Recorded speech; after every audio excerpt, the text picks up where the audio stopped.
Voilà, il est 11h01. Je propose de démarrer maintenant. Je vais partager rapidement mon écran. Un petit mot sur Linux avant de passer sur Doctolib. Je pense que Doctolib, tout le monde connaît, mais Linux, j'espère aussi. Mais pour rappel, alors, ce que je disais, pour les personnes qui arrivent entre-temps, cette session est enregistrée. Vous aurez la possibilité, donc merci à tous de venir, vous aurez la possibilité de poser des questions soit dans le chat, soit à la fin. Donc, on réserve les questions-réponses pour la fin.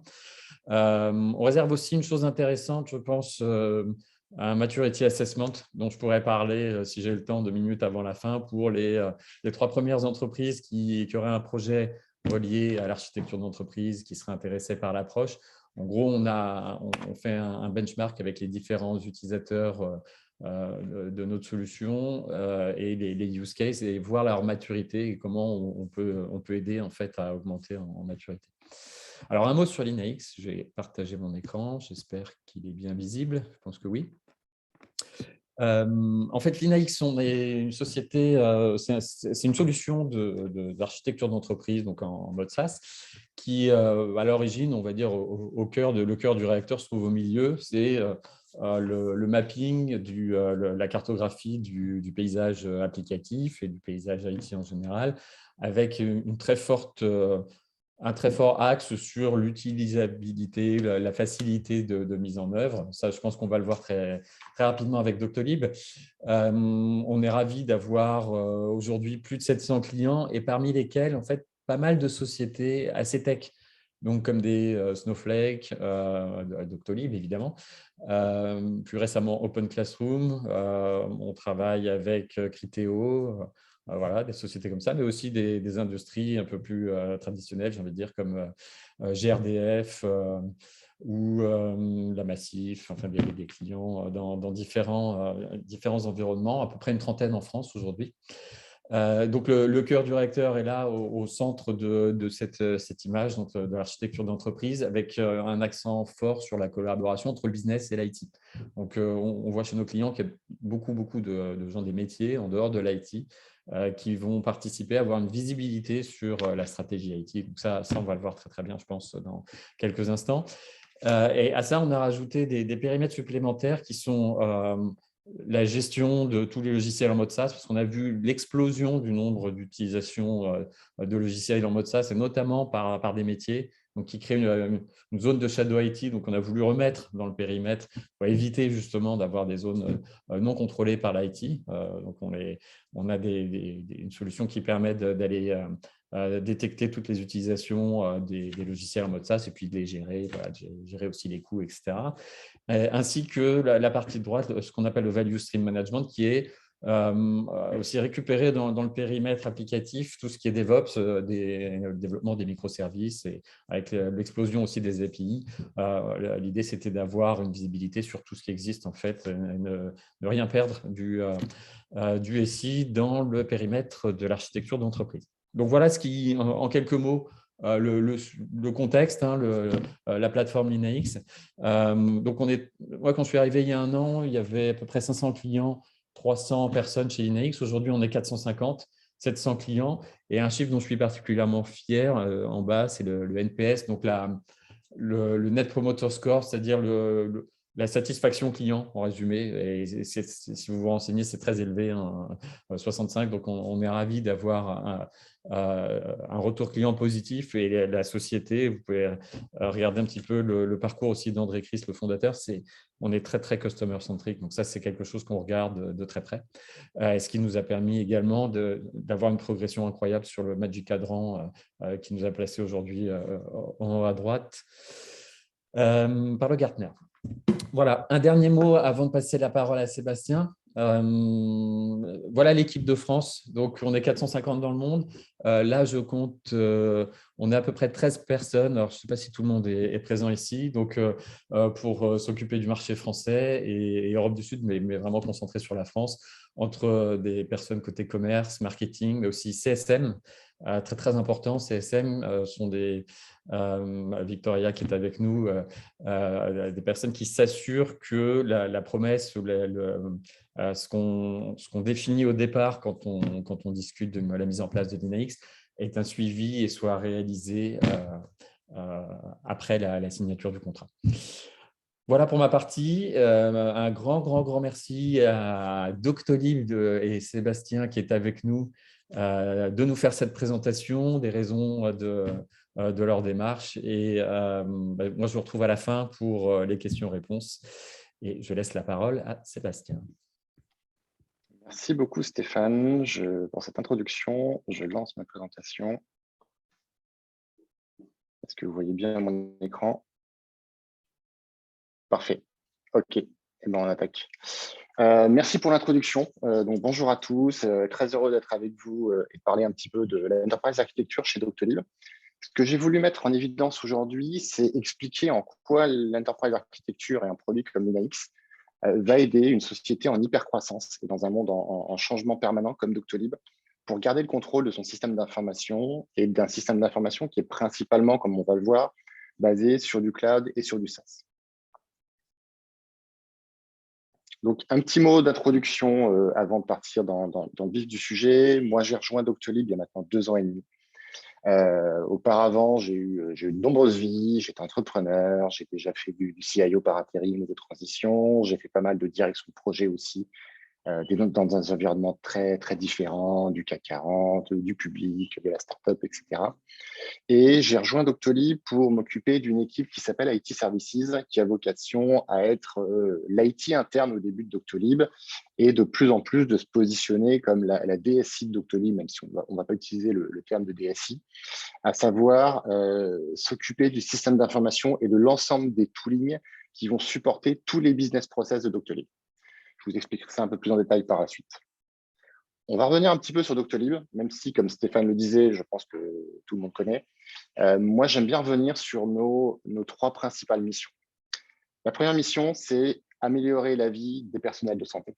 Comment on fait ça? On fait ça en leur fournissant des services, des logiciels en mode SaaS qui leur permettent de mieux gérer leur cabinet, de mieux gérer les relations avec les patients, de mieux gérer des cliniques, des hôpitaux et de leur libérer du temps des tâches administratives ou des tâches répétitives pour se concentrer sur du temps médical, sur du soin, sur du conseil aux patients, qui est là où ils ont leur vraie valeur et aussi leur permettre d'améliorer leur work-life balance. La deuxième mission, c'est de rendre l'accès à la santé rapide et égalitaire pour tout le monde. Ça passe par renseigner les patients sur la santé, rendre beaucoup plus facile la prise de rendez-vous pour aller voir un médecin, pour une vaccination, mettre en place des nouveaux modes d'échange avec son praticien, comme la téléconsultation, par exemple. Et enfin, il y a une troisième mission, qui est peut-être un peu moins connue du grand public que les premières missions, qui est de construire une équipe d'entrepreneurs qui veut améliorer la santé avec une approche humaine. Quelques chiffres sur Doctolib. Aujourd'hui, Doctolib est présent en France, en Allemagne, en Italie, avec 60 millions de patients qui utilisent nos services de manière régulière, dont 50 millions en France. Doctolib, aujourd'hui, c'est 300 000 professionnels de santé qui utilisent notre plateforme régulièrement. C'est 15 millions de consultations vidéo, de téléconsultations réalisées depuis le lancement de la téléconsultation en 2019. Et aujourd'hui, c'est une équipe de 2500 collaborateurs qui travaillent au quotidien à améliorer la santé et à construire le numéro 1 de l'e-santé en Europe. On existe maintenant depuis 2013, donc ça va faire 9 ans. On est une société européenne, comme j'ai expliqué, qui est présente en France, en Allemagne, en Italie. On a plus d'une trentaine de bureaux. On grandit régulièrement. Une centaine de nouveaux collaborateurs nous rejoignent tous les mois. Et point très important pour nous, on a annoncé très récemment que 100% de nos collaborateurs étaient actionnaires de la société. C'est extrêmement important pour nous et par rapport à cette mission de construire une boîte d'entrepreneurs, comme je disais, que tout le monde se sente partie prenante du projet et puisse demain bénéficier des résultats du projet si les choses se passent bien. Donc, c'est pour ça que 100% des collaborateurs chez Doctolib sont actionnaires. Alors, de quoi on va parler aujourd'hui? Premier sujet, comment on utilise l'enterprise architecture dans une société en hypercroissance. Et je vais illustrer avec 2 exemples par la suite qu'est-ce que l'hypercroissance. Comment on garde la main sur un système d'information qui grandit très vite et qui est basé sur des SaaS, avec tous les risques dont a parlé Stéphane en introduction, comme le Shadow IT avant. Et nous, cette initiative d'enterprise architecture, c'est quelque chose sur lequel on a vraiment mis le doigt et qu'on a commencé à construire il y a un petit peu moins d'1 an. Donc, on est vraiment au tout début de notre parcours et le but de ce webinaire aujourd'hui, c'est un petit peu de vous restituer ce qu'on a appris et quelles sont les prochaines étapes qu'on prévoit de faire par la suite. On parlait d'hypercroissance. Comme vous le savez tous, il y a un invité qui est arrivé dans nos vies il y a 2 ans, qui s'appelle le Covid. À titre personnel, il n'est arrivé pas plus tard que la semaine dernière, puisque je me remets tout doucement d'un Covid. Et, alors, c'est peut-être pour ça que j'ai la voix un peu rauque ou que je tousse un petit peu de temps en temps, et veuillez m'en excuser par avance. Mais au niveau plus global, on a tous été impactés par cette pandémie. On l'a été principalement chez Doctolib. Cette pandémie nous a obligés à changer nos plans de manière assez radicale plusieurs fois. D'abord au tout début, lors du tout premier confinement, avec la montée en charge extrêmement rapide de la téléconsultation. Et ensuite, à partir de fin 2020 en Allemagne et début 2021 en France, avec les campagnes de vaccination. Je ne vais pas revenir sur l'ensemble de la campagne de vaccination, je vais revenir sur quelques moments phares. Vous avez tous certainement pris vos rendez-vous pour vous faire vacciner, en tout cas comme quasiment 90% des Français éligibles. Et pour ça, vous utilisez des plateformes et nombre d'entre vous ont utilisé Doctolib. On a connu à différents moments des pics de charge. On en a connu un le 12 juillet, lorsque le président de la République a annoncé le premier pass sanitaire. On en a connu un autre important fin novembre, lors de l'annonce de la 3e dose et d'un délai beaucoup plus court de validité du pass sanitaire. Là, je vous ai mis quelques chiffres, notamment ce qui s'est passé lors de cette annonce fin novembre. Hein. On voit, on est à un rythme de 200 000 rendez-vous par jour, les jours précédant l'annonce, et on passe à 1,2 million le jour de l'annonce et un peu plus d'1 million le lendemain. Et du coup, je pense que certains d'entre vous ont dû rencontrer cet écran lorsqu'ils ont voulu prendre un rendez-vous. On a dû mettre en place une salle d'attente. Alors, pourquoi je vous parle de cet exemple-là? Quand on a commencé la campagne de vaccination, on ne s'attendait pas à vivre une montée en charge de cette manière-là et avoir des pics d'activité de cette manière-là. On est dans un métier qui est de la prise de rendez-vous de santé, qui est quelque chose qui a une certaine saisonnalité, répétabilité en termes de taux de connexion. Et on s'est retrouvé à devoir gérer, de par les événements, de par la pandémie, des pics d'activité lors de certaines phases d'annonce. On s'est retrouvé à gérer des volumes qui sont des volumes que rencontrent des sites de e-commerce lors de périodes de soldes, des sites de vente de billets lors de la mise en vente des billets pour un concert au Stade de France. Donc, on s'est retrouvé à gérer plusieurs dizaines de milliers de requêtes par minute. On est monté en pic à 20 000 prises de rendez-vous par minute, 20 000 prises de rendez-vous médicaux par minute. C'est énorme. Et c'est quelque chose qu'on n'avait pas prévu. Donc là-dessus, il a fallu être agile et il a fallu répondre très rapidement. Pourquoi? Parce que quand ces pics d'activité arrivent, ils mettent la plateforme Doctolib en stress. Et parfois, ils la mettent en carafe. Le problème, c'est que derrière cette plateforme où beaucoup de gens viennent faire de la prise de rendez-vous pour un vaccin, il y a d'autres personnes qui veulent faire de la prise de rendez-vous pour d'autres types de rendez-vous médicaux, des consultations, des suivis, etc. Et puis aussi les professionnels de santé qui utilisent la plateforme pour la gestion de leur cabinet, de leur clinique ou de leur hôpital au quotidien. Donc, ça impacte tout le monde. Donc, ce qu'on a voulu faire, c'est isoler les pics de charge liés à la vaccination qui arrivent à certaines dates clés du reste du trafic des autres patients et des autres praticiens. Donc, on a mis en place un système de file d'attente. Et pour ceux qui l'ont éprouvé, vous avez dû vous rendre compte que les temps d'attente étaient parfois complètement loufoques. Donc, vous annoncez 30 minutes, puis ça passait à 3, puis ça montait à 50 minutes, etc. Pourquoi? Parce que c'est quelque chose qu'on n'avait pas prévu, quelque chose qu'on ne pouvait pas prévoir. Donc, il a fallu être agile. On a pris un service de file d'attente qui était fourni en marque blanche par un des hébergeurs de CDN, de Content Delivery Network qu'on utilise, et on l'a mis en place. On savait que ce n'était pas la bonne solution, on savait que les temps d'attente ne fonctionnaient pas. Par contre, c'était la bonne solution pour, de manière agile, répondre à un changement hyper rapide qu'on ne peut pas anticiper et pouvoir continuer à assurer le service. Donc, on fait ça rapidement et ensuite, on regarde comment, dans le long terme, on fait évoluer ça. Est-ce qu'on a vraiment besoin d'investir dans le développement d'un système de file d'attente en interne pour un événement qui va arriver 3 fois par an de manière hyper spécifique sur une campagne de vaccination qui est liée à une pandémie qui arrive en croisant les doigts peut-être une fois tous les 10 ans? Est-ce que ça vaut le coup d'investir? Ou est-ce qu'on fait du best effort pour gérer le pic et ensuite concentrer ces efforts de développement sur ce qui amène vraiment de la valeur? Donc ça, c'était la première réflexion d'hypercroissance dont je voulais vous parler. La deuxième réflexion, je vais revenir sur une annonce qui a lieu il y a quelques jours. On a annoncé une levée d'euros de plus de 500, une levée de fonds pardon, de plus de 500 millions d'euros pour financer les ambitions de Doctolib sur les 5 prochaines années. Et notamment, dans ces ambitions, on veut continuer à améliorer le service qu'on fournit aux praticiens, le service qu'on fournit aux patients. On veut continuer à améliorer le niveau de sécurité et de confidentialité de données des outils Doctolib. Et pour ça, on a besoin de faire grandir nos équipes. Donc, on a un plan extrêmement ambitieux de 3500 recrutements sur les 5 prochaines années. Moi, quand je suis arrivé à 2 ans et demi, on était 850. Aujourd'hui, on est 2500. Donc, on peut déjà mesurer le chemin parcouru. Là, on a un plan clair pour construire une société de 6000 personnes dans les 5 ans qui viennent. Ça veut dire qu'en l'espace de quelques années, on passe d'une très grosse PME à une grande entreprise. Donc, vous pouvez imaginer qu'en interne, sur tous les process, sur l'organisation, sur la partie humaine, sur la partie tooling interne, sur la partie système d'information, ça met tout en tension. On aime bien réfléchir dans nos modèles, quand on conçoit quelque chose, à se dire, OK, on veut que ce qu'on met en place, ça ne tienne pas seulement une augmentation de 10% de charge ou une augmentation de 20% de charge. On se pose la question de se dire, est-ce que ça tient si on fait x3? Est-ce que ça tient si on fait x10? Ça peut sembler un petit peu théorique et un petit peu se dire, on réfléchit pour rien sur des modèles de montée en charge. Mais avec les 2 exemples que je viens de vous montrer, vous voyez que sur la partie patient et praticien, le x10 de montée en charge, il n'est pas irréaliste du tout, il peut arriver. Et sur la partie interne, le x3 de montée en charge, il n'est pas irréaliste du tout non plus, il peut très bien arriver.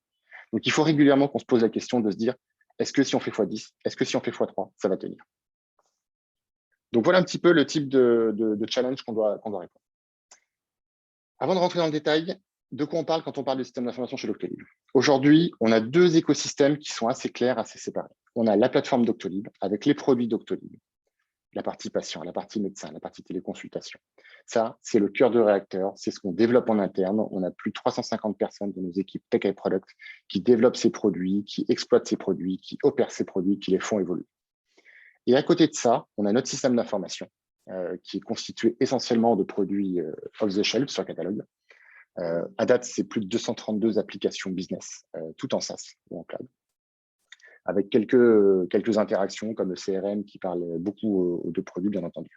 Donc moi, aujourd'hui, je vais me consacrer sur la partie droite, la partie système d'information, et vous expliquer comment elle se constitue chez Doctolib et comment on va la faire, comment on va gérer son contenu.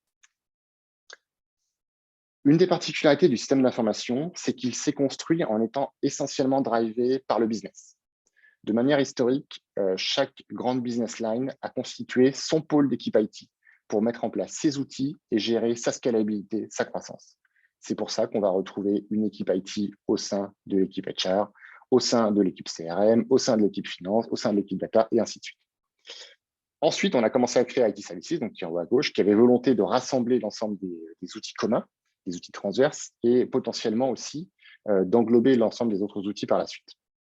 Et en plus de ça, la mission de l'IT, c'est aussi d'assurer la gouvernance globale de tout ce système d'information qui est éclaté entre plusieurs stakeholders.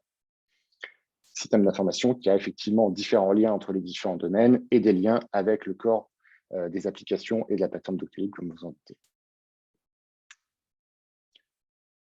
Quelques mots pour terminer sur le système d'information. Il est 100% cloud, essentiellement des applications SaaS, plus de 200 applications SaaS aujourd'hui. On met en œuvre autant que possible de l'automatisation. Je vous ai parlé des chiffres d'augmentation du nombre de collaborateurs. Donc, 100 collaborateurs en plus tous les mois. Donc, vous comprenez très bien qu'on ne peut pas gérer ça à la main, ce n'est pas scalable. C'est des erreurs de saisie, c'est des risques de sécurité. Donc, on automatise au maximum.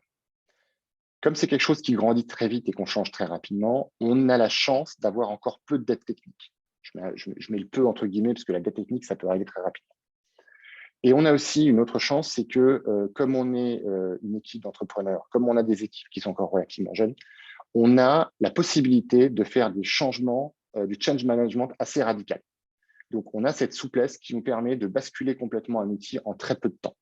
Alors que dans d'autres environnements, on sait tous qu'il faut investir massivement sur du change management. Donc, on a encore cette souplesse et cette force et on l'utilise. Alors, quels sont les problèmes qui ont été un petit peu la genèse de l'initiative d'Enterprise Architecture? Première chose, avec un système d'information qui est éclaté entre plusieurs domaines, entre plusieurs stakeholders, le problème, c'est que personne n'a la big picture, n'a la vue globale de l'ensemble des applications, de l'ensemble des interconnexions, de l'ensemble des flux. Et du coup, quelqu'un qui arrive a un délai de learning curve, une courbe d'apprentissage assez élevée pour avoir une vue globale de la big picture. Deuxième sujet, quand vous avez des domaines séparés, cloisonnés, tout ce qui est à la limite des domaines, les interfaces, on a toujours des problèmes de friction et des problèmes d'ownership. On a plusieurs zones grises qu'il faut régulièrement clarifier, qu'il faut régulièrement affiner. On n'a jamais défini de règles pour se dire, quand on doit rajouter une nouvelle application, un nouvel asset, quelles sont les règles? Est-ce qu'on va privilégier un nouvel outil ou est-ce qu'on va plutôt privilégier la réutilisation d'outils existants? Idem, quelles sont les règles lorsqu'on veut supprimer un asset, lorsqu'on veut rationaliser un asset? On est jusqu'ici plutôt en mode réactif aux besoins business. Comme je vous l'ai expliqué en introduction, les besoins business peuvent parfois être hyper stratégiques au niveau national et très challenging. Mais le problème en étant 100% réactif aux besoins business, c'est qu'on crée de la dette technique parce qu'on ne prend pas le temps de réfléchir aux fondations technologiques. On n'évalue pas régulièrement les coûts de maintenance ou les coûts cachés. Donc ça, c'est un problème qui est remonté par tous les domaines du système d'information. On manquait, parce qu'on s'est un petit peu amélioré depuis, on manquait de spécifications, de tech scoping, on appelle, sur la partie projet. Et du coup, on manquait aussi de knowledge management et de capitalisation sur l'ensemble du système d'information. Et puis, bien sûr, le sujet principal dont je parle en intro, manque de gouvernance commune sur les sujets d'architecture. Chaque domaine mettait en place ses règles et ses principes d'architecture de manière autonome. Donc, c'est pour ça qu'on s'est lancé dans ce projet d'enterprise architecture. Qu'est-ce qu'on en attend? Meilleure connaissance, bien sûr, de nos assets. Gérer notre dette technique de manière stratégique avec un plan clair et une roadmap. Gérer la consistance du système d'information. Trouver la bonne balance entre servir les besoins business et structurer notre système d'information pour être capable de grandir dans les prochaines années. Améliorer aussi le time to market et le ROI pour les équipes business. Ça, c'est un argument qu'on oublie souvent en termes d'enterprise architecture. On n'est pas seulement là pour rajouter, entre guillemets, de la bureaucratie et de la gouvernance dans les pattes du business, mais on est là aussi parfois pour les aider à accélérer. On peut très bien leur faire comprendre que si on utilise un asset existant, plutôt que d'aller chercher un nouvel asset, de faire l'assessment, de faire le RFP, de faire toute la phase d'achat, de validation légale, on va forcément gagner du temps sur le déploiement du projet et la mise en place. Et enfin, last but not least, la partie risk management. Nous, on a des ambitions extrêmement fortes en termes de compliance, en termes de sécurité, en termes de certification de sécurité et de confidentialité de données. Donc, l'enterprise architecture est vraiment un élément clé de tout ça. Donc, clairement, l'objectif aujourd'hui, c'est d'avoir un système d'information qui est capable d'évoluer sans faille énorme sur les 3 prochaines années. Faille qui puisse être de sécurité, faille de performance, faille de disponibilité, faille de blocage fonctionnel. Donc, j'en arrive maintenant à notre plan. On a défini un plan autour de 3 initiatives principales. La première, améliorer la connaissance de nos assets, élément de base de toute initiative d'enterprise architecture. Deuxième, mettre en place la bonne équipe et la bonne gouvernance. Et enfin, définir nos règles et nos principes de base. Sur la partie connaissance de nos assets, cartographie, comme tout le monde, on a commencé avec un tableur, avec un Google Sheet et une liste d'applications, une liste d'interfaces. C'est ressenti très rapidement besoin d'évoluer vers des outils. On a fait le choix d'avoir un outil pour la partie Application Portfolio Management, donc Linux, et un outil pour la partie Master Data Management avec Alachine. Donc aujourd'hui, il n'y a pas encore d'interface entre ces outils, mais ça fait partie des évolutions qu'on étudie. Alors, pourquoi on a choisi Linux? Le challenge, donc comme je vous expliquais, c'était de trouver un outil capable de piloter notre initiative d'enterprise architecture et aussi, à l'époque, notre projet de certification ISO 27001. On a fait un benchmark entre 2 des principaux outils SaaS du marché, donc Linux et Hardoc. Et in fine, on a retenu Linux. Quels ont été les éléments de choix clés? D'abord, la partie user experience. On savait dès le début que cet outil devait être ouvert sur le business. Donc, il fallait un outil qui soit consultable de manière claire et avec une bonne expérience pour des équipes business. La facilité de l'import de données. Là-dessus, on a été bien accompagné par les équipes Linux et l'import de données initial s'est passé de manière assez fluide. Quelques fonctionnalités clés sur lesquelles je vais revenir un peu plus par la suite dans la démo, comme les fact sheets, les rôles business, la possibilité de faire des surveys customisables pour faire les mises à jour, ce qui était un des problématiques avec un tableur partagé, et les outils de reporting. Et puis enfin, les possibilités d'automatisation, j'en parlais tout à l'heure, la possibilité pour un outil comme Linux de se connecter à vos IDP SSO, type Azure ou Google, pour récupérer et faire de la discovery automatique d'applications, ou à votre ERP pour récupérer vos invoices et pareil, faciliter la découverte. Je ne vais peut-être pas rentrer sur ces slides-là parce que je vois que le temps passe. Je vais peut-être passer rapidement à la démo. Je reviendrai sur ces points ensuite. Un point que je voulais vous montrer, c'est la partie reporting. Donc, comme je vous expliquais, on avait un vrai besoin de compliance, de visibilité de nos assets, notamment pour la certification ISO 27001. On voulait mapper la couverture en single sign-on de nos applications. Donc, toutes nos applications ont vocation à utiliser du single sign-on, à la fois pour des questions d'expérience collaborateur, je n'ai qu'un seul login password pour l'ensemble de mes applis, et à la fois pour des questions de sécurité, ce qui permet lorsqu'un collaborateur quitte la société de manière aussi 100% automatisée de désactiver tous ces accès. Donc, ce que nous a permis l'INAX, c'est de pouvoir faire des heatmaps assez facilement de la couverture SSO de l'ensemble de nos applications. On voit les différents types de SSO qu'on peut utiliser et le mapping et où on en est. Et on suit ainsi notre programme de mise en place du SSO. Ça nous permet aussi de sortir facilement des KPI d'avancement et de pouvoir faire du reporting dans l'ensemble de nos risques cognitifs. Sur la partie mise à jour des données, donc comment on fonctionne? On fonctionnait avant sur un mode fichier partagé avec, en comptant sur la bonne volonté des stakeholders. Donc, il y avait un peu plus d'une centaine de stakeholders IT, tech et business qui partageaient ce fichier et qui étaient honneurs de toute ou partie des domaines des applications. On comptait un peu sur la bonne volonté pour maintenir les infos à jour. La bonne volonté, elle marche jusqu'à un certain point. Donc, on a commencé à passer plus en mode process avec des études envoyées régulièrement, l'identification des domaines et des honneurs, donc des gens qui sont responsables et accountable sur la mise à jour des informations. Surtout qu'on a un problème chez Doctolib, c'est que la société grandit très vite, donc les stakeholders, les domaines owners peuvent changer très rapidement. Donc, on a aussi besoin de trouver un moyen d'identifier les changements de domaine et d'honneur.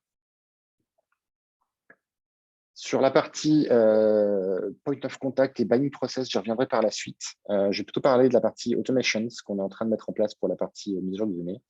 Donc déjà, possibilité de faire des surveys automatisés dans les likes avec des données qui sont de manière automatisée, qui vont mettre à jour les fact sheets et les informations sur les applications. Générer des alertes si à un moment donné, les données d'une application n'ont pas été mises à jour depuis un certain temps. Chez nous, par exemple, on l'a mis à 6 mois. Synchroniser, comme je vous en parlais, avec les IDP SSO. Et puis, un autre sujet qu'on a planifié de faire, c'est d'avoir un lien avec notre système HRIS, donc qui est Workday. Lorsqu'un domaine ou application owner quitte la société, générer automatiquement une alerte qui permet d'identifier qu'il nous manque un owner sur une partie et d'aller chercher quelqu'un d'autre pour owner l'application. Je vais passer un petit peu à la démo. Je surveille le temps en même temps. Alors, sur la partie Enterprise Architecture Management, donc sur la partie IAM de Linux. Alors, je ne pourrais pas malheureusement vous montrer l'environnement de Doctolib pour les questions de confidentialité, bien entendu. Donc, je remercie nos amis de Linux qui m'ont mis à dispo des environnements de démo. Alors, le principe de l'inventaire repose sur ce qu'on appelle des fact sheets. On va retrouver l'ensemble de nos applications, ici par exemple.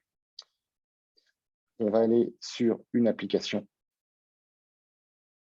Et nous, ce qui nous a bien plu, c'est ce côté fact sheet. Donc, on a une fiche pour chaque application avec tout un ensemble d'informations qui sont extrêmement customisables et paramétrables. Par exemple, c'est ainsi que nous, on a racheté notre champ pour la partie SSO.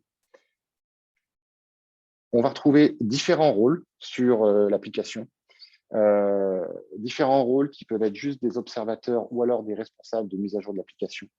Nous, on a choisi d'avoir une double responsabilité, à la fois le business owner et à la fois l'IT owner. Donc, on a une vision business et on a une vision IT et technique. Autre sujet intéressant, on a cette notion de quality seal qui permet de dire, lorsque je suis responsable d'une application, lorsque je considère que l'ensemble des données de la fiche sont à jour, tout simplement, je valide la fact sheet et je l'approuve. Donc, elle est marquée comme approuvée. Ça permet très facilement de voir quels sont les fact sheets qui sont approuvés et qui ne sont pas à jour. Autre point intéressant, si quelqu'un qui n'est pas responsable de l'application modifie les données, ça va casser ce quality seal, ça va générer une alerte et ça va demander à l'owner de l'application d'aller vérifier les mises à jour qui ont été faites, de les approuver ou de les rejeter. Ce qui nous a bien plu dans ce mécanisme, c'est que c'est un mécanisme de mise à jour extrêmement collaboratif. Nous, on ne voulait pas un process top-down avec un responsable qui va voir les gens, qui met à jour les informations. parce que ça ne scale pas, ça ne s'industrialise pas comme process. On voulait quelque chose de très collaboratif, mais en gardant un moyen de suivre ce qui était mis à jour et éventuellement de pouvoir le rejeter. Donc ça, c'est quelque chose qui nous a bien plu. Autre sujet, la partie interface. Elle permet de manière assez graphique de lister les différentes interfaces d'une application, celles qui sont fournies, celles qui sont consommées. Autre sujet intéressant, c'est la partie reporting. Ce qui nous a bien plu aussi avec Limaix, c'était le nombre et la possibilité de customiser les rapports. Ça, c'est quelque chose dont on avait énormément besoin pour pouvoir fournir des vues au top management, des matrices d'assessment, des heatmaps de pérennité de nos applications, identifier nos roadmaps. Je ne vais pas rentrer en détail dans tous les reportings. Je vous ai montré un exemple tout à l'heure du heatmap qu'on a utilisé. Je vais plutôt utiliser celui-ci, qui est la partie interface. Ce qu'on aime bien là-dessus, c'est la possibilité très rapidement, sur une application, d'aller voir de manière graphique tous les flux et toutes les interfaces que cette application consomme. Avantage, vous avez besoin de faire une évolution majeure sur une application, ou alors de retirer une application parce que vous allez la remplacer. Très rapidement, et ça c'est quelque chose qui nous manquait jusque-là, on peut identifier toutes les interfaces et tous les flux que cette application fournit ou consomme. Et donc, rapidement, on a un assessment des impacts du changement de cette application. Je vais montrer aussi cette partie-là qui est assez intéressante. Donc, on va rester sur cette application. On a le moyen de générer automatiquement aussi des schémas de flux basés sur, sur les informations qui sont dans Linux et de les compléter. Donc là, on se retrouve un petit peu sur un type Visio, ce qui permet automatiquement de générer le schéma de flux, de le compléter et de le renseigner. Donc, l'intérêt de l'Email, c'est que ça permet aussi de stocker l'ensemble de mes diagrammes réseau dans l'application de manière dynamique. On n'a pas en plus à maintenir une base de connaissances avec des diagrammes réseau. Donc ça, c'est quelque chose qui nous plaît énormément. L'équipe est actuellement en train de basculer une partie de nos schémas d'architecture sur Linux en s'appuyant sur cette fonction. Je vais revenir sur la présentation parce que je vois que le temps tourne.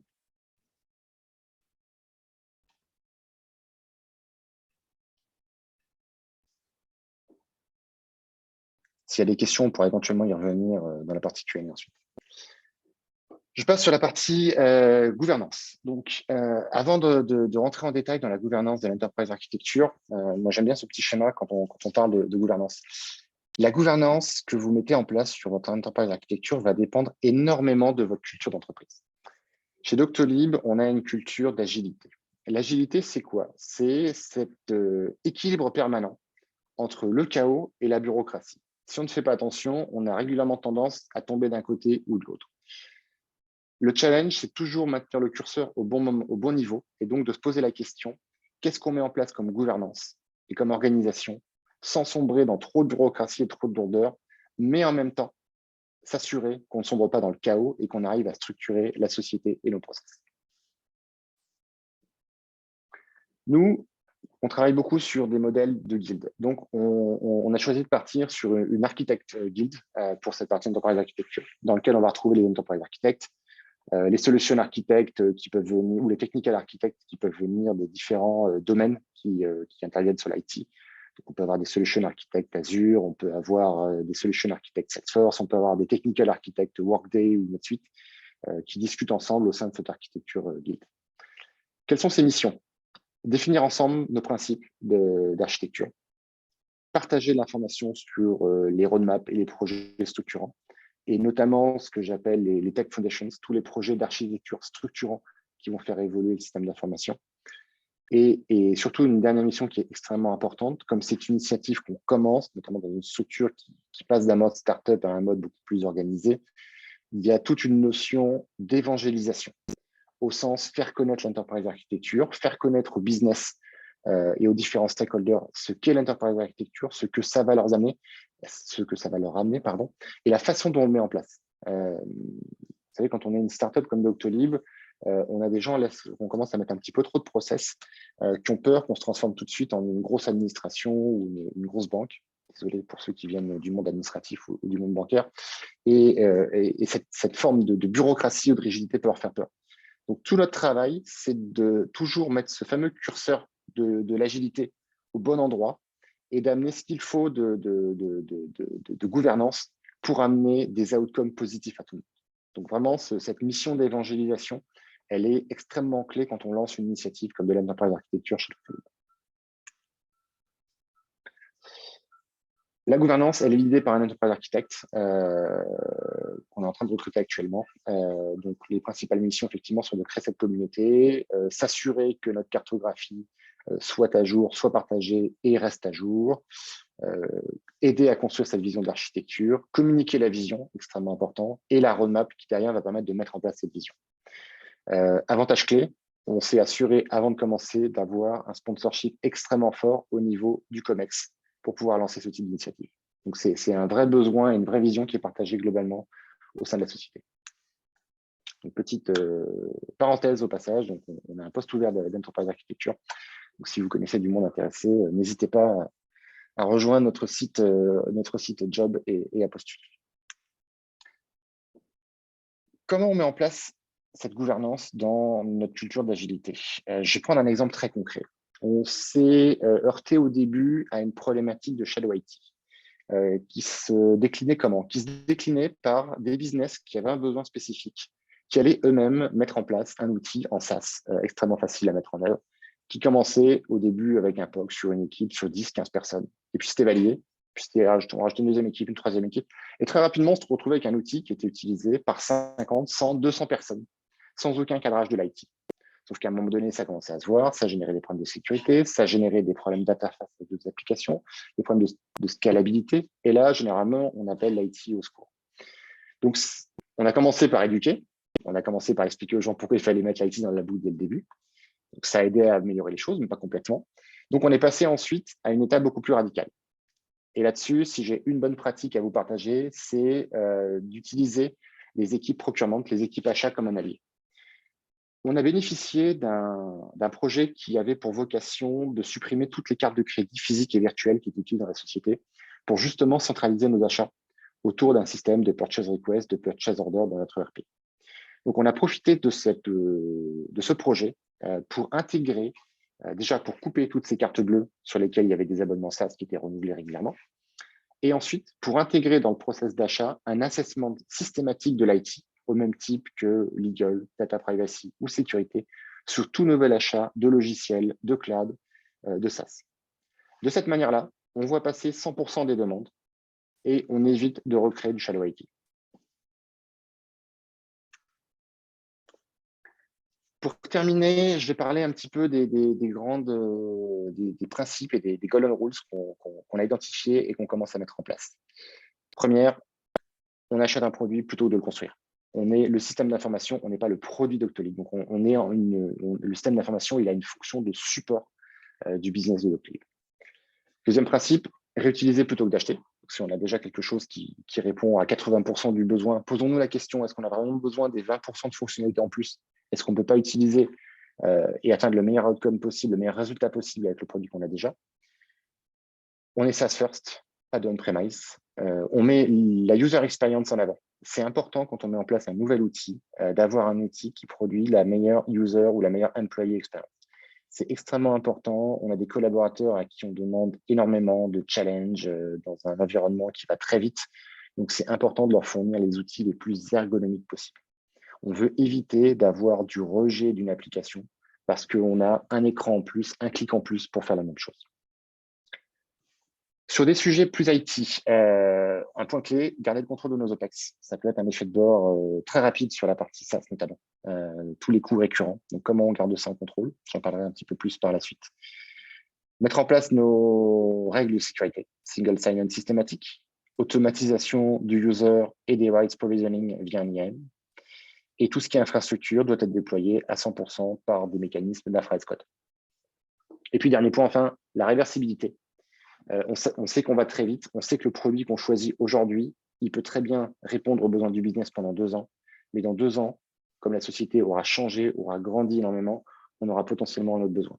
Donc, il faut qu'on puisse aller très rapidement sur une application, mais il faut aussi qu'on puisse en sortir très rapidement. Donc, c'est important de penser à ça dès le début. Alors, le SaaS management, je vais revenir un petit peu plus. On en a parlé. Comment on garde nos SaaS en contrôle et avec nos SaaS, on a aussi la partie budgétaire et la partie OPEX. On a commencé à traiter le sujet de manière très manuelle. On a mis en place une gouvernance FinOps entre les équipes finance et notamment les équipes contrôle de gestion, FP&A et IT, sur la base d'une revue mensuelle. De manière très simple, hein, on a été suivre de manière manuelle les 10 SaaS qui consommaient le plus en termes d'OPEX. Donc, pour chacun de ces 10 SaaS, une fois par an, on fait un deep dive dans l'utilisation qu'on en fait. Est-ce que toutes les licences sont bien utilisées? Est-ce que toutes les équipes utilisent l'outil de la bonne manière? Est-ce qu'il faut qu'on retire certaines équipes, qu'on ajoute certains outils, qu'on ajoute certaines équipes, pardon. On profite aussi des renouvellements de contrats pour rechallenger le pricing, les volumétries, les engagements qu'on fait sur le produit. Donc ça fonctionne, mais vous en doutez bien, quand on parle de plus de 200 applications, ça ne scale pas. Ça permet de garder le contrôle sur le top 10, mais ça ne permet pas de scaler. On veut essayer d'automatiser ou de semi-automatiser au maximum ce process. Pour ça, on va s'appuyer, c'est un projet qu'on a cette année, sur un autre produit de Linux qui s'appelle SaaS Management Platform. Et je vais vous montrer un petit peu l'interface. Je surveille l'heure, je pense qu'on est bon au niveau timing. Alors, SMP, à quoi ça ressemble? SMP, c'est un logiciel qui va permettre… Alors, on a dit tout à l'heure que Linux permet de faire de la découverte de vos SaaS, autour notamment de vos IDP SSO, autour éventuellement de sources d'informations comme votre ERP. Ce que va permettre SMP, il va directement aller se connecter à vos SaaS, pas seulement se dire vous utilisez Salesforce, vous utilisez Google, vous utilisez Asana, mais il va aller se connecter directement à vos SaaS via un compte de service ou une API et récupérer les informations de consommation, ce qui va vous permettre d'avoir des dashboards de ce type-là, de connaître l'utilisation et de connaître les expenses de vos différents SaaS. Je vais prendre un peu quelques exemples. Alors, on va aller dans la liste des applications. On va prendre par exemple Salesforce. Donc, on va retrouver sur le dashboard le coût de l'application, les users actifs, et puis un deep dive de l'utilisation par mois, éventuellement sur des sociétés ou sur des business lines avec un affinage. Ce qui est intéressant, c'est que l'application s'adapte au modèle de licensing du SaaS. Typiquement, sur un Salesforce, on va suivre le nombre de users, puisqu'on paye une licence en fonction du nombre de users. Si je prends… Alors… Si je prends un produit que certains connaissent comme DocuSign, par exemple, DocuSign, c'est un produit d'e-procurement de signature électronique où vous êtes facturé en termes de nombre d'enveloppes, donc en termes de nombre d'envois et de documents que vous faites signer. Et là, typiquement, on voit que l'usage s'adapte au modèle de licensing. Donc ça, c'est extrêmement intéressant. Donc l'idée, c'est de mettre en place ce produit, de partager avec nos équipes finance et d'assurer un tracking beaucoup plus fin de l'ensemble de nos coûts. Et ça, c'est un projet qu'on a pour cette année. Je vais revenir sur la présentation. Il me reste quelques sujets à terminer. Alors,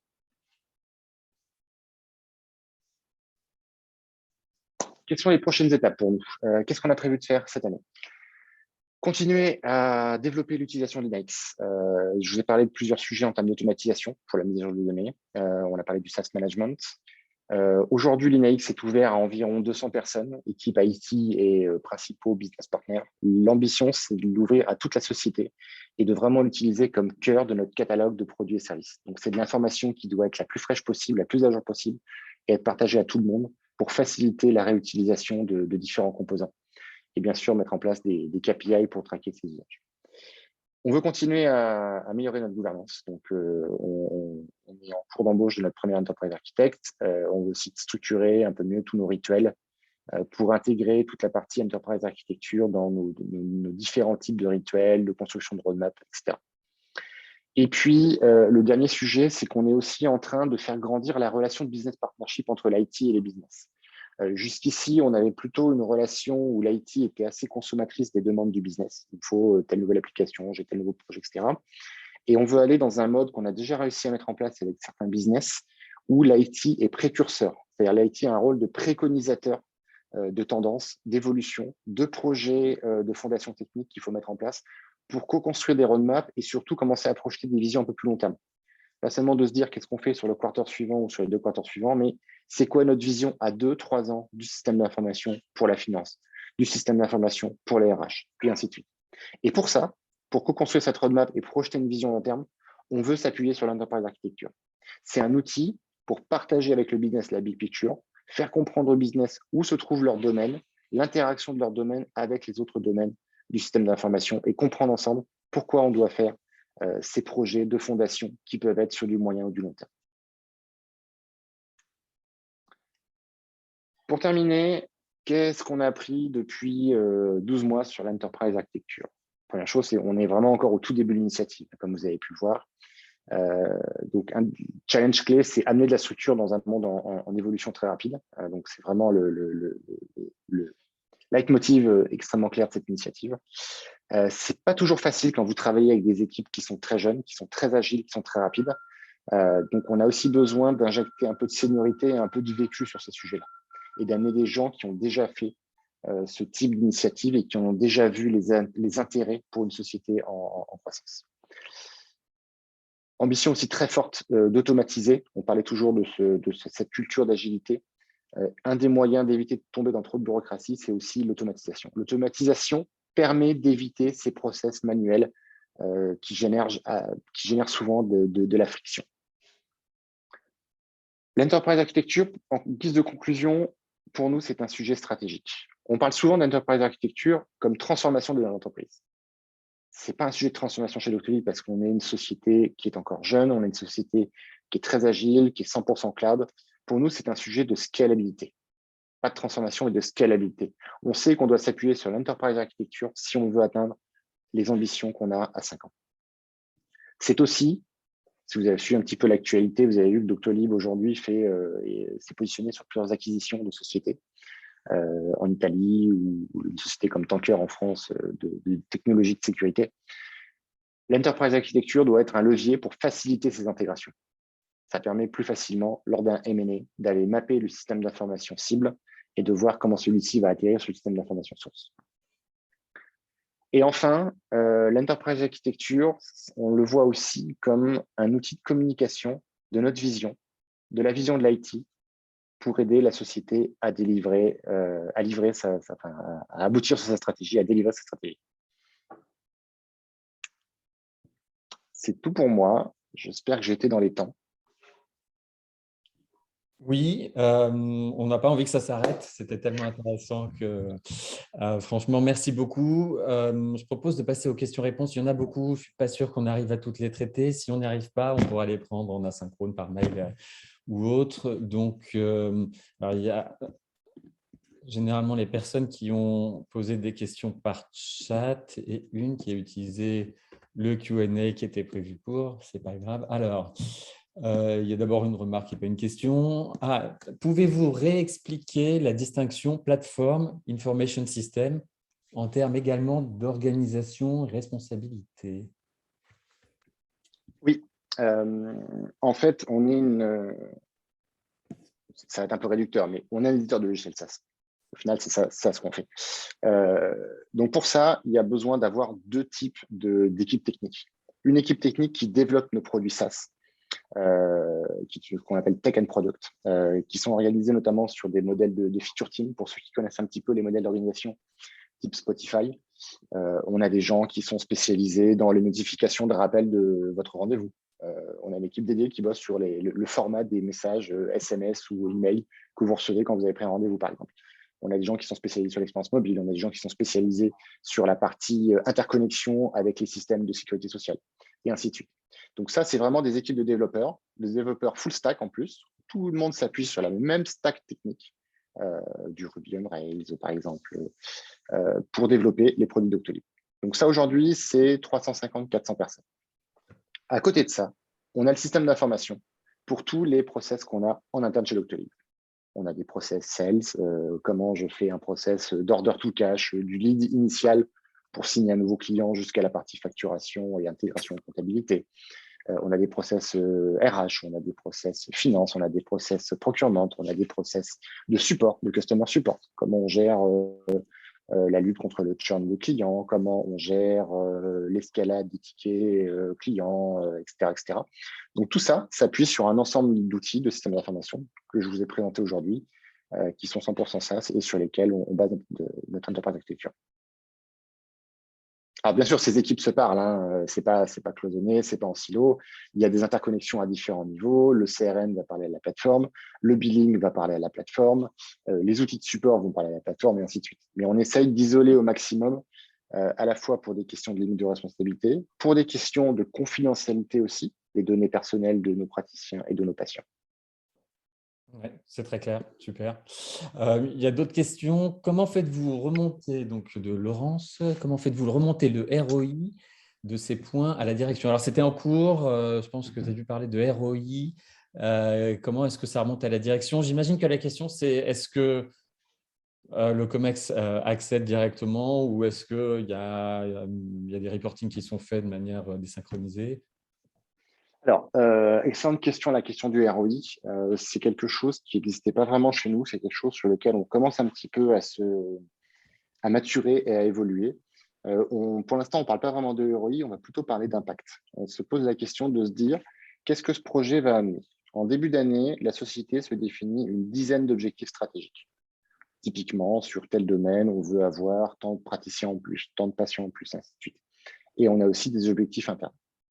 Et par rapport à ça, pour chaque projet, on se définit dans l'enveloppe budgétaire qu'on s'est définie en début d'année, est-ce que ce projet va m'aider à avoir de l'impact par rapport à cet objectif? Donc, mon objectif stratégique, il se décline généralement avec un KPI, avec un indicateur. Et est-ce que mon projet m'aide à faire de l'impact par rapport à ça? Donc, on n'est pas vraiment dans le ROI au sens où on va traquer toutes les dépenses, on va traquer tout le temps passé par les équipes sur ce projet, quel va être le coût de run, d'exploitabilité du projet, ainsi de suite. On est plutôt en train de se dire, est-ce qu'en restant dans la maîtrise CAPEX-OPEX qu'on s'est définie en début d'année, est-ce qu'avec ce projet, on arrive à avoir plus d'impact?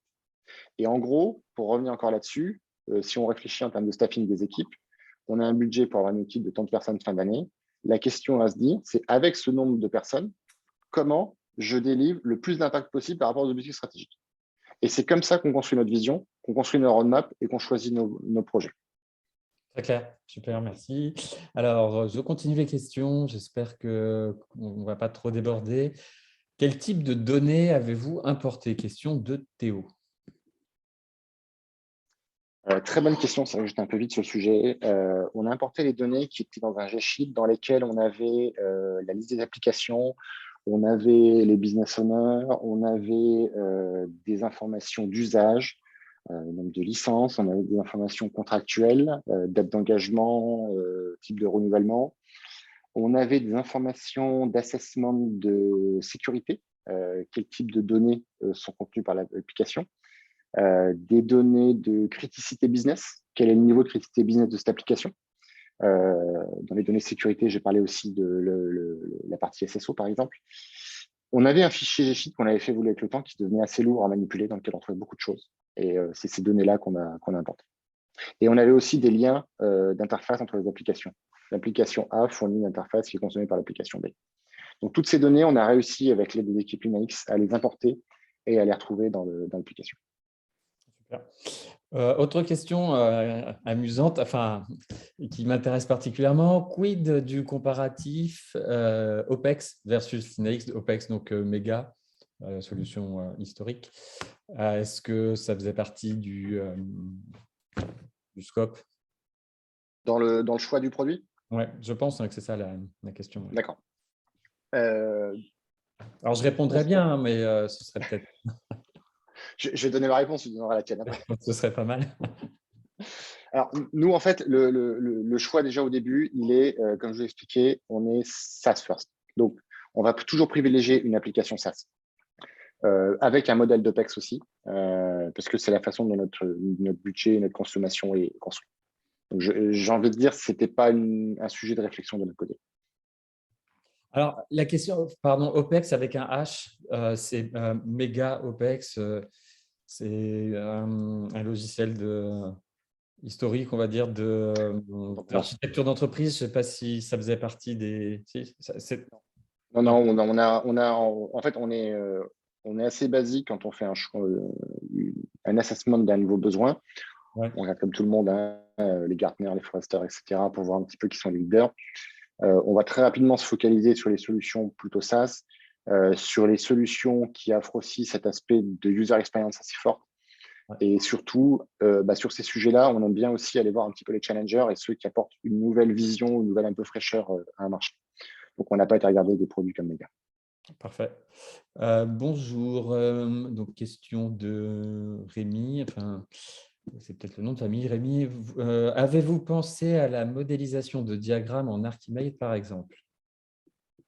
Et avez-vous des équipes Archimate dédiées, d'architectes, pardon, dédiées, qui est là, inclus dans la même question? Alors, pour l'instant, non. Encore une fois, on a des niveaux de maturité qui sont encore assez faibles sur tous ces sujets de process. C'est aussi pour ça qu'on a fait le choix de volontairement commencer par de la cartographie plutôt des assets, des applications, des interfaces, plutôt que de cartographier les process. Parce que collectivement, on manque encore de maturité sur la cartographie de nos process. Et puis, nos process évoluent très rapidement et très souvent aussi. C'est quelque chose qu'on commence à faire dans le cadre de la certification ISO 27000. On a commencé à cartographier certains process.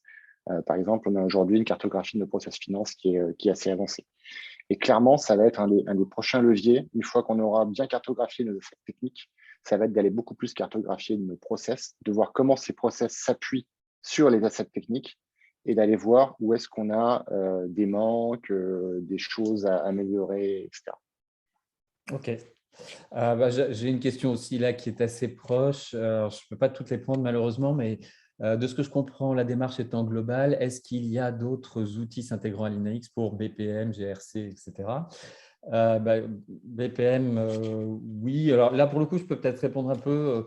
Soit on a des intégrations natives avec des outils comme Signavio, soit avec notre API ouverte, on peut tout à fait se connecter. C'est avec des technos très standards, donc avec des outils vraiment dédiés business process management pour le coup. Il y avait des questions aussi sur le Q&A. Quelle est l'implication, j'aime bien cette question aussi, de l'équipe sécurité dans le projet d'architecture? Extrêmement forte. Extrêmement forte. Nos équipes sécurité, on a une équipe dédiée à la partie GRC, gestion des risques et compliance, avec qui on travaille main dans la main, notamment depuis le process de certification ISO 27001, et on a plusieurs autres process de certification de sécurité sur lesquels on travaille cette année et les années suivantes. Ils sont extrêmement consommateurs et demandeurs d'un outil de cartographie. Vous pouvez bien comprendre que quand on veut travailler sur des assessments de sécurité, ça aide énormément. Donc, ils ont été très moteurs. Ils sont plutôt clients qu'aux fournisseurs d'informations. On s'est beaucoup synchronisé par rapport à la vision qu'eux avaient au début et ils ont aidé comment dire, désolé pour l'anglais, à fill the gap sur certains domaines où il nous manquait des informations. Mais aujourd'hui, ils sont plus dans un mode consommateur des données qui sont produites par l'enterprise architecture. D'accord, très clair. Autre question, quel est le contenu et le taux de réponse des surveys, des sondages?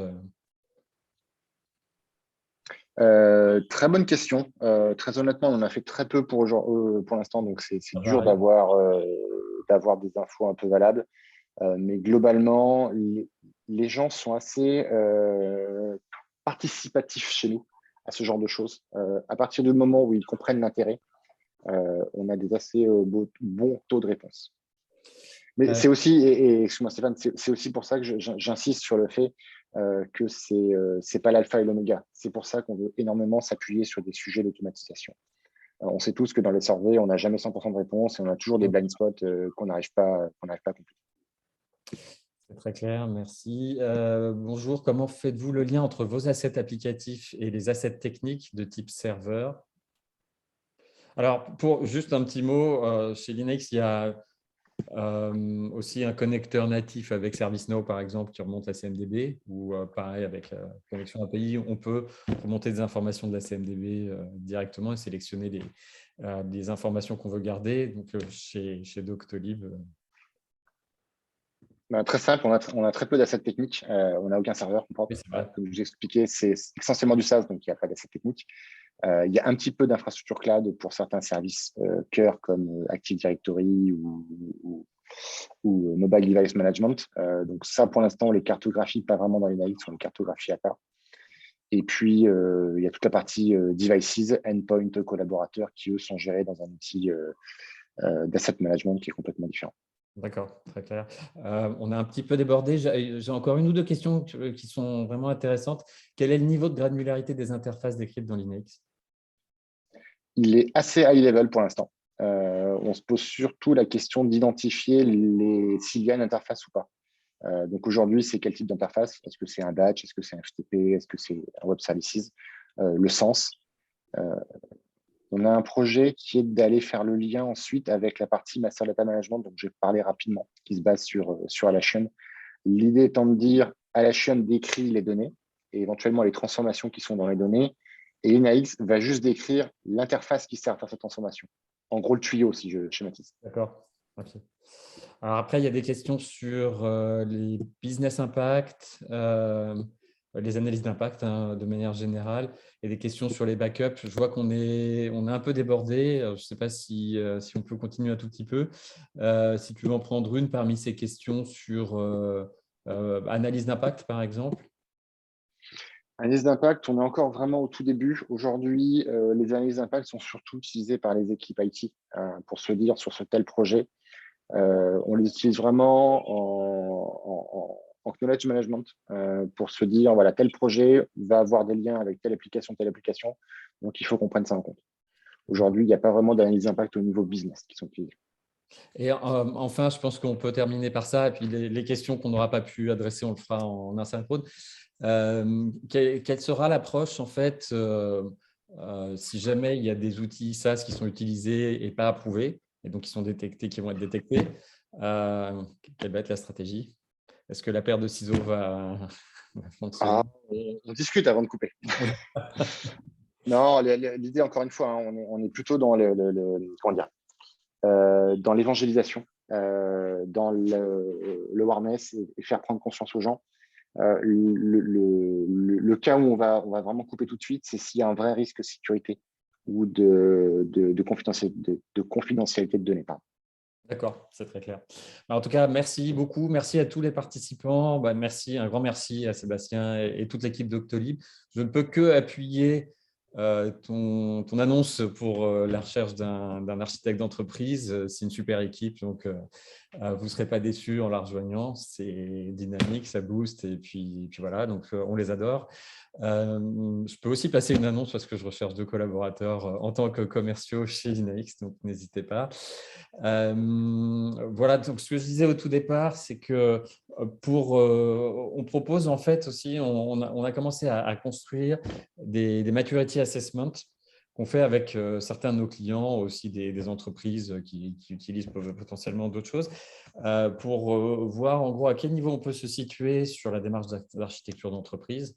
On est en train de travailler sur des spider charts et se dire en fonction des différents cas d'usage, où est-ce que je me trouve aujourd'hui et quels bénéfices j'aurais à m'améliorer, par exemple, sur la réduction de la dette technologique, sur, par exemple, le M&A dont on a parlé tout à l'heure, etc. Et donc, vous pouvez me contacter, stéphane.mauduit@linux.net, si vous avez en gros un projet ou si vous êtes en cours de réflexion sur l'architecture d'entreprise. On pourra voir avec vous, travailler un peu avec nos équipes sur l'évaluation de votre maturité sur ces différents cas.